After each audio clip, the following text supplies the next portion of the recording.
Novel, Ancient True Human, Remake, Chapter 2, Rebirth's Endless Echoes. In ancient legends, this world harbored an invisible river of time, surging and swirling, upholding the very fabric of existence. And the Spring Autumn Cicada, one of the 10 great divine gusts, was fabled to possess the power to reverse that flow, transporting a living being back to the annals of the past. Regarding this legend, countless tales and whispers circulated amongst mortals. The vast majority dismissed it as mere fantasy, while a rare few held a flicker of doubt, unwilling to fully deny its possibility. Yet, it seemed no one had ever dared to place their complete faith in it. For each use of the Spring Autumn Cicada demanded a terrifying price: the complete sacrifice of one's entire life, body, and all cultivation, offered as the power to enact its miracle.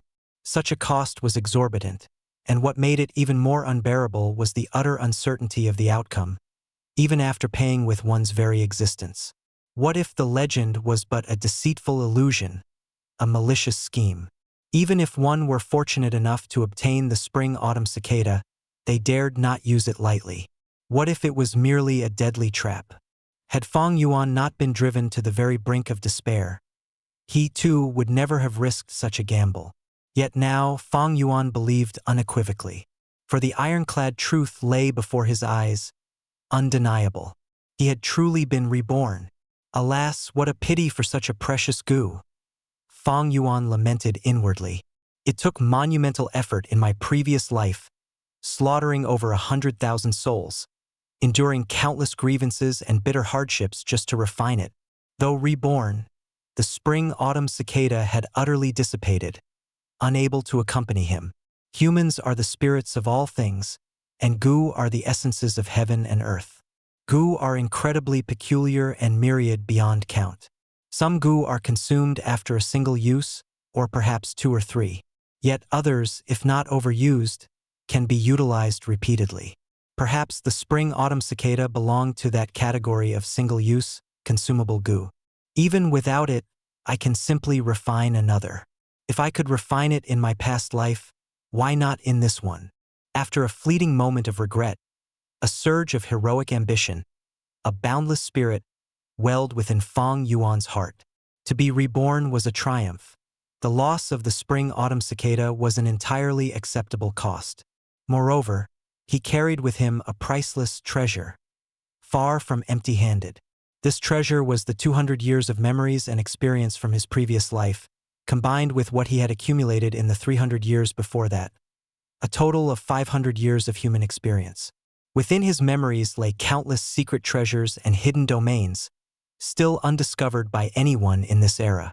There were also a myriad of major historical events, earth-shattering upheavals whose currents he could easily grasp. He knew of countless significant figures, reclusive seniors of legendary fame but few acquaintances, astonishing geniuses yet to emerge, and even some who had not even been born. And most importantly, he possessed the arduous cultivation experience, the rich combat insights, and the profound lessons forged in blood and bone from 5 centuries of hardship. With these assets, he was undoubtedly holding the reins of the grand scheme, possessing the ultimate celestial advantage. As long as he acted cautiously, planning each step meticulously, to once again dominate the mortal realm and revive the glory of a grand demonic luminary was no issue at all.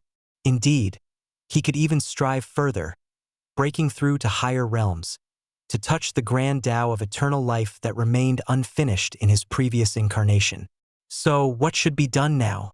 Fang Yuan, with the extraordinary intellect of a seasoned demonic expert, swiftly composed himself, gazing at the night rain outside the window as he began to ponder.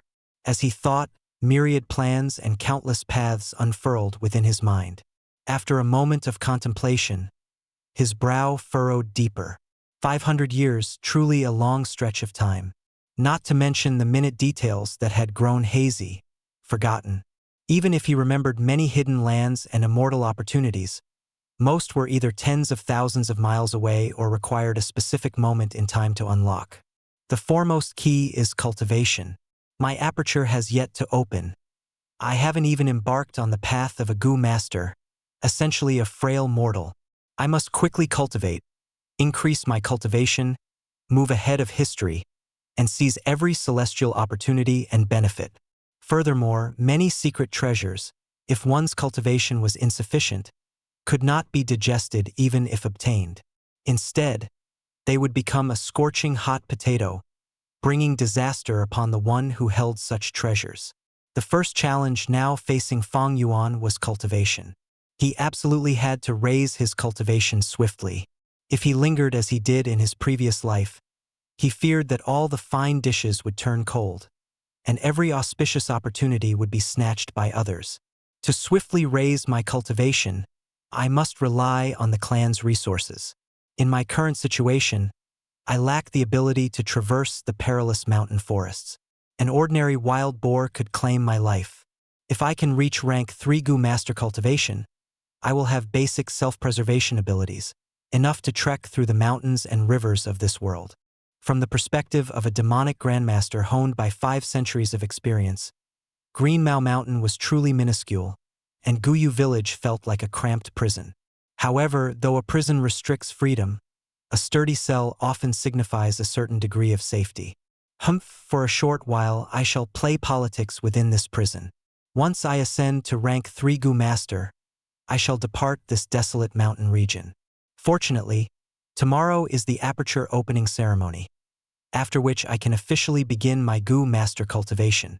As he thought of the aperture opening ceremony, long dormant memories deep within Fang Yuan's heart began to surface with clarity. Aptitude, you say? Gazing out the window, he couldn't help but let out 3 sarcastic laughs, a profound mockery hidden within. Just then, the room door gently creaked open, and a timid youth stepped inside. "Brother, why are you standing by the window in the rain?" This youth was thin, a little shorter than Fang Yuan, but his face was strikingly similar to Fang Yuan's, as if cast from the same mold. Fang Yuan turned to look at the youth, an indescribable complexity surfacing on his face. "It's you, my twin brother." He subtly raised an eyebrow, his expression quickly reverting to its usual coldness, betraying no emotion. Fang Zhang lowered his head, staring at his toes, his characteristic gesture when feeling awkward or inferior. "I saw brother's window wasn't closed and wanted to quietly come in and close it.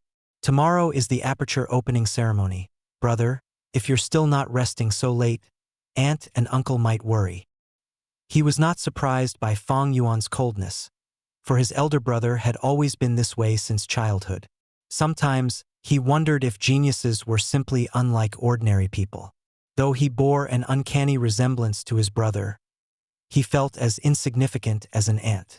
Born from the same mother, why had heaven been so unfair, granting his brother talent like a diamond, while he remained as common as a pebble? Everyone around them, when speaking of him, would say, "This is Fang Yuan's younger brother." Aunt and uncle often instructed him to learn from his elder brother. Sometimes, even when he looked in the mirror, at his own face, he felt a slight loathing. These feelings had existed for many years, accumulating day by day, buried deep within his heart, like a heavy stone pressing down on his chest. In recent years, Fang Zheng's head had bowed lower and lower, and he had become increasingly taciturn. Worry. Thinking of his aunt and uncle, Fang Yuan secretly sneered. He remembered clearly that his parents had fallen in battle during a clan mission. At the age of 3, he and his brother became orphans. Their aunt and uncle, under the guise of guardianship, openly seized their parents' inheritance and treated him and his brother harshly. Originally a transmigrator, Fang Yuan had intended to conceal his talents and live a peaceful life. But the harsh reality forced him to display talents far beyond the ordinary. The so-called genius was simply a mature soul with rational thought, combined with the Tang poems and song lyrics eternally famous on Earth. Such a small display of skill had terrified people, earning him the title of a prodigy, attracting widespread attention.